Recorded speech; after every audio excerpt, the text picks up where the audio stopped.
આગામી નાણાકીય વર્ષના કેન્દ્ર સરકારના બજેટમાં જો જીએસટીમાં થોડો ફેરફાર કરવામાં આવે તો મોરબીના સિરામિક ઉદ્યોગકારો તથા તેનો વપરાશકારોને બહુ મોટો ફાયદો થાય તેમ છે। મોરબી સિરામિક એસોસિએશનના પ્રમુખે માહિતી આપતા જણાવ્યું હતું કે જો જીએસટી હાલમાં 18% લેવામાં આવે છે તેને 5% કરવામાં આવે તો સિરામિક ટાઇલ્સના વપરાશકર્તાઓને ખૂબ મોટો અને કરોડો રૂપિયાનો ફાયદો થાય તેમ છે। તેની સાથોસાથ હાલમાં નેચરલ ગેસને જીએસટીમાં સમાવવામાં આવેલ નથી। જો તેને તેમાં સમાવી દેવામાં આવે તો મોરબીના સિરામિક ઉદ્યોગકારોને વર્ષે કરોડો રૂપિયાનો ફાયદો થાય તેમ છે અને નેચરલ ગેસના વપરાશ કરતા ગ્રાહકોમાં પણ વધારો થાય તેવી શક્યતા છે। જીએસટી અત્યારે વાત કરીએ તો સિરામિક પ્રોડક્ટ પર 18% જીએસટી અત્યારે લેવામાં આવે છે। એના હિસાબે અત્યારે નાનો માણસ જે છે ટાઇલ્સ લઈ શકતો નથી। જો જીએસટી 5% કરવામાં આવે તો નાનો માણસ છે ઘર સુધી ટાઇલ્સ પહોંચી શકે અને નાનો માણસ પણ લઈ શકે। દાખલા તરીકે આપણે વાત કરીએ, કોઈ માણસ એક મકાન બનાવે છે ને 1 લાખ રૂપિયાની ટાઇલ્સ લેવી છે, તો જો 5% ટેક્સ હોય તો એમને સીધો 13,000 રૂપિયાનો ફાયદો થાય।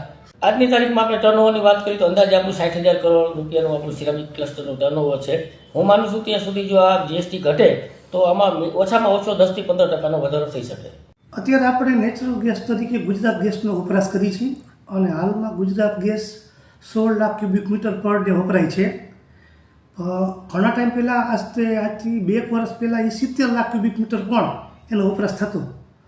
તો અમારી માંગણી એવી છે કે આ જે નેચરલ ગેસ છે એને જીએસટીમાં સમાવેશ કરવામાં આવે તો એના હિસાબે એક બેનિફિટ થાય કે અમને જીએસટી બાદ મળી શકે છે। અત્યારે જે 6% વેટ લાગે છે તે અમારો જતો રહેતો હોય છે।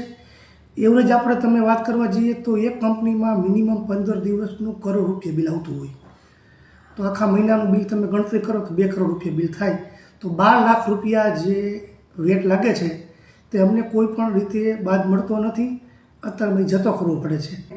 અને હાલમાં જે પ્રોપેન એલપીજી તરફ માણસો વળી ગયા છે અને જે ટેન્કરના વપરાશ થાય છે એની જગ્યાએ તમામ ઉદ્યોગવાળા છે એ ગુજરાત ગેસ તરફ પાછા વળી જાય અને ગુજરાત ગેસની સપ્લાય ચાલુ થઈ શકે એમ છે। આ 6% વેટ છે એ દૂર કરવું જરૂરી છે।